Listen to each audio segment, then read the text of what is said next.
હાય દોસ્તો, કેમ છો બધા? હેપી રાંધણ છઠ. કોના કોના ઘર આજે રાંધણ છઠ છે? મેં તો થોડી વસ્તુ બનાવી છે, બતાવું તમને.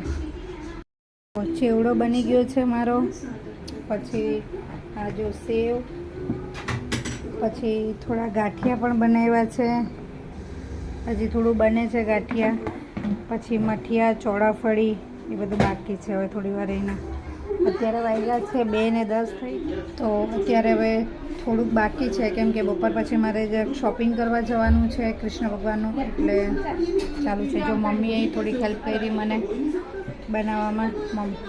હા જો મારું અમુક વસ્તુ બની ગયું છે, અમુક વસ્તુ બાકી છે, થોડુંક તળવાવાળી થોડીક વસ્તુ બાકી છે.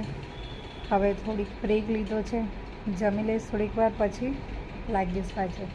તો કોણ કોણ આ સાતમ આઠમ કરે છે અને કોના ઘરે શું શું વસ્તુ બનાવી છે કમેન્ટ કરો.